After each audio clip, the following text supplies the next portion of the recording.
O ano de 2022 foi marcado pela crise política que a América do Sul enfrenta. Cristina Kirchner foi condenada por corrupção na Argentina e Pedro Castillo tentou aplicar golpe contra o Congresso no Peru. Para analisar esse cenário, a Jovem Pan conversou com Manuel Furriela, que é especialista em relações internacionais. Vamos acompanhar. Professor, é uma redundância falar que a América Latina teve um ano de crises, não só a política, mas também as crises econômicas, né? Porque ainda temos a pressão não só da guerra na Ucrânia, mas também a Covid-19, a pandemia não terminou nesse ano de 2022. É um contrassenso ou não? Faz parte da história da América Latina termos as crises, não só política, mas também a crise econômica. Este ano em especial, nós tivemos várias situações realmente preocupantes, muito mais do que nos últimos anos. Nós sabemos que a América Latina, infelizmente, ela se permeia por problemas políticos, mas eu acredito que esse ano foi um dos mais desafiadores dos últimos anos. A Venezuela continua numa profunda crise, a Argentina voltou a ter um processo hiperinflacionário, também ali uma profunda crise econômica, né? Nós temos o caso do Peru, que este ano novamente teve um problema de estabilidade em relação ao seu chefe de Estado e por aí vai. Muitas situações também aí na América Central, no México. Realmente foi um ano muito desafiador, de muitas situações preocupantes na esfera internacional. Professor, as crises econômicas levam ou não necessariamente a uma crise política, a uma pressão política para que as coisas mudem? Na Argentina a gente viu isso, inclusive, claro que é um fato que talvez não tenha muito a ver com a própria situação econômica, mas a vice Cristina Kirchner acabou sendo condenada e a Argentina, por exemplo, só citou a relação econômica. A gente se lembra, há décadas a Argentina vem tendo problemas com a economia e não consegue resolver. Por quê? Faltam não só recursos para o país, mas falta também uma estrutura econômica que poderia ajudar o país a sair, a sobreviver a tudo isso? Realmente a América Latina, ela tem relação, os seus problemas têm relação, na maior parte deles, com as questões econômicas. E em alguns cenários, a população acabou votando em novos perfis políticos, né? Foi o caso da Colômbia e do Chile, que pela primeira vez elegeram presidentes de extrema esquerda. Isso tem relação com os momentos sociais e políticos daqueles países onde a população buscou mudança. Nesses dois casos que eu mencionei, a gente ainda tem que aguardar como serão as gestões, se elas serão bem ou não serão bem sucedidas. No caso da Argentina, que é o principal parceiro econômico aqui do Brasil na região, né, e o terceiro país em importância econômica da América Latina, logo após o próprio Brasil e o México, nós temos realmente há muitos anos problemas econômicos e sociais. A Argentina foi, no começo do século XX, um dos países mais prósperos e ricos do mundo, passou pelo fenômeno do peronismo, né? O presidente Perón governou e conseguiu conferir muitos direitos sociais à população e depois um regime militar que acabou sendo ali realmente muito destrutivo em termos humanitários. 30 mil pessoas foram vitimadas durante aquele período. Qual é o cenário atual? O cenário atual é que a Argentina precisa se reinventar, ela precisa passar por uma profunda reforma de Estado. Isso é um consenso, há um consenso em relação aos presidentes do país, aos chefes de Estado, mas o ponto é que nenhum deles consegue levar à frente esta agenda de mudança. Isso faz com que a Argentina tenha altos e baixos em relação a problemas políticos e, conforme eu mencionei novamente agora, entrando na esfera da hiperinflação, uma inflação que em um ano vai ultrapassar 100%. Então, novamente, nos seus altos e baixos, agora ela numa crise mais profunda do que teve nos últimos anos. Tudo isso fruto de um Estado que precisa ser repensado e reinventado depois dos fenômenos políticos do século XX. Professor Furriela, o que esperar da relação da Argentina com o Brasil a partir de 2023 com a vitória de Lula? E esse foi um ano que praticamente nós não ouvimos falar no Mercosul, né?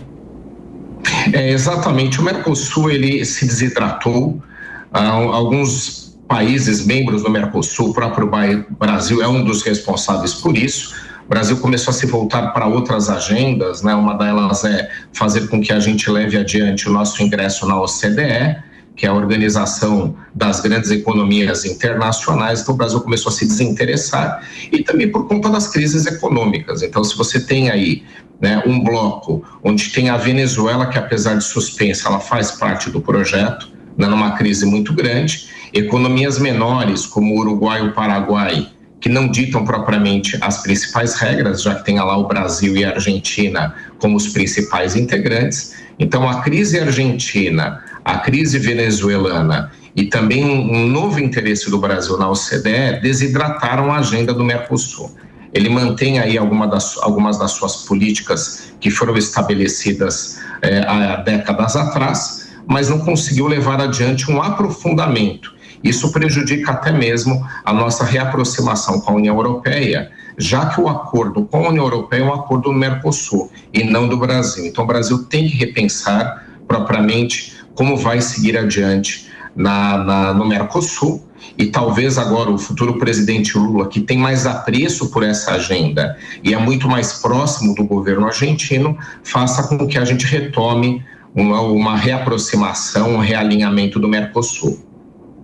Professor, o senhor citou a Venezuela, né? Alguma perspectiva em 2023 de mudanças na Venezuela e a relação também com o Brasil, como que deve se dar essa aproximação? Porque a gente viu nos últimos anos, praticamente não houve relação com a Venezuela, apenas aqueles problemas na fronteira com o Brasil, os refugiados venezuelanos que obviamente foram acolhidos aqui. Mas diplomaticamente, o senhor acha que pode haver algum tipo de avanço ou não?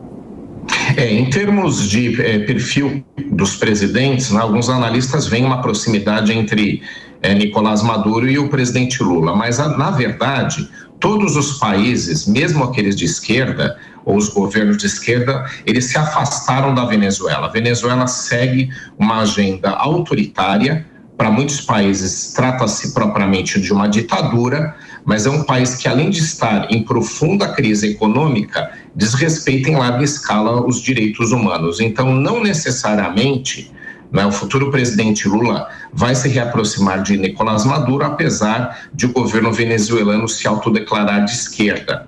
Mas o que eu acredito que talvez melhore a relação Brasil-Venezuela é uma reaproximação que a Venezuela acabou tentando começar a construir, apesar de ser inicial, com os Estados Unidos, né? Então, recentemente, os Estados Unidos, inclusive, autorizaram a Chevron, que é uma grande empresa de petróleo, a retomar a prospecção e investimentos na Venezuela.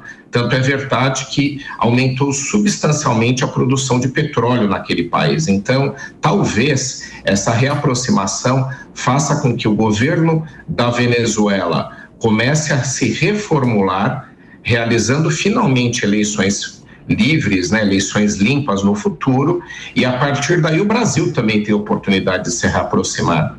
Mas a reaproximação simplesmente pela mudança do governo brasileiro de extrema direita para um governo de centro-esquerda, né, com o presidente Lula, não necessariamente trará reaproximação. Eu acredito que a própria reformulação da Venezuela agora, né, com um início de conversa com os Estados Unidos é que talvez ajude nisso. Estamos conversando com o professor Manuel Furrella, de Direito Internacional da FMU. Professor, o senhor falou dos governos de esquerda, né? Esse pêndulo para a esquerda nesse último ano de 2022, a própria vitória de Lula aqui no Brasil, ele é um presidente de esquerda, mas tenta fazer uma composição para ir mais ao centro. Agora, é claro que cada país tem uma história, tem uma população, tem uma questão econômica, mas esse pêndulo pode ser explicado de que maneira? Se é possível que haja uma única explicação? É um fenômeno que não necessariamente é igual, né, nos países da região. No caso da Colômbia e do Chile, como eu mencionei, a população ela se sentia desagradada, né, nos últimos anos com as agendas dos seus governos, né, os governos de direita, centro-direita, na maior parte das vezes, né? O Chile ainda chegou a ser governado pela centro-esquerda com a aliança da Bachelet, mas em geral uma agenda um pouco mais à direita mesmo, tradicionalmente. E agora, por conta de identificar que existem questões sociais a serem resolvidas, acabou tentando uma nova, uma mudança profunda. No caso do Peru, houve uma aposta ali num outsider que acabou agora sendo destituído nos últimos dias. Então você tem fenômenos diferentes, né? No caso da Argentina, o governo do Macri, ele não foi bem sucedido nas reformas liberais que se propôs. A consequência foi a retomada do governo apoiado por Cristina Kirchner num governo de esquerda. Então você tem uma variação, né? No caso brasileiro, eu acredito que um dos fatores que explica a retomada da esquerda foi uma grande aliança construída, inclusive com a direita, né? Você veja que tem Simone Tebet, Alckmin fazendo essa composição. Então acho que são fenômenos um pouco diferentes. Mas se a gente quiser pegar algum ponto em comum, há ali uma opção por grande parte da população em tentar fazer uma mudança política, não é? Tentando dessa forma a superação de situações ou de cenários adversos. Eu acho que é isso que se passa aqui. E nós vamos aguardar as próximas eleições, pois em alguns países a direita pode retomar. É provavelmente o caso da Argentina. Professor, o senhor também citou os Estados Unidos, né? É um país que está nesse momento preocupado com questões mais internacionais, com a própria guerra na Ucrânia e, claro, as relações com a China, que são sempre relações difíceis. Mas qual deve ser, agora em 2023, já pensando para 2023, a preocupação dos Estados Unidos com a América Latina, América do Sul, por exemplo, as relações do Brasil com os Estados Unidos e de outros países também? Muda alguma coisa na sua visão? Eu acredito que o governo de Joe Biden ele vai se reaproximar um pouco mais do Brasil. Ele manteve uma agenda pragmática com o governo Bolsonaro. Alguns analistas entendiam que haveria ali um distanciamento. Isso não aconteceu. O governo brasileiro manteve, mudou ali a sua agenda, trazendo um diplomata tradicional, que é o diplomata França, para ministro das Relações Exteriores. Ele retomou uma agenda pragmática do Brasil, mantendo boas relações com o mundo todo, inclusive com os Estados Unidos, e o governo de Joe Biden não se afastou do nosso país. Então, a gente manteve aí uma agenda, apesar de morna, uma agenda de continuidade das nossas relações com aquele país. De qualquer forma, há sim uma chance de aprofundamento das relações entre Estados Unidos e Brasil, muito mais por conta da agenda ambiental do governo Lula, liderado aí, seja ou não a Marina Silva nomeada ministra, mas liderado pela Marina Silva, no sentido de novamente tentar uma agenda ambiental internacional que provavelmente vai se aproximar ou vai nos aproximar dos Estados Unidos, já que é uma das principais apresentações ou dos principais programas que Joe Biden quer aprofundar no exterior, a questão ambiental. Então, acho que esse tipo de fator é que pode fazer com que a nossa ligação, os nossos interesses com os Estados Unidos se aprofundem. Então, acho que muito mais a questão ambiental, que no caso do governo brasileiro provavelmente vai estar mais alinhado com aquilo que se propõe, ou aquilo que propõe o Joe Biden. Então, acho que muito mais por isso do que propriamente uma mudança de governo, já que os Estados Unidos deixaram claro que mantém uma relação pragmática com o Brasil e não se distanciaram de nós no governo Bolsonaro. Professor Manuel Furrella, da FMU, de Direito Internacional, como sempre, muito obrigado pela gentileza, pela atenção. Um excelente 2023 para o senhor e estaremos sempre aqui na Jovem Pan. Um abração. Um ótimo ano novo para todos nós.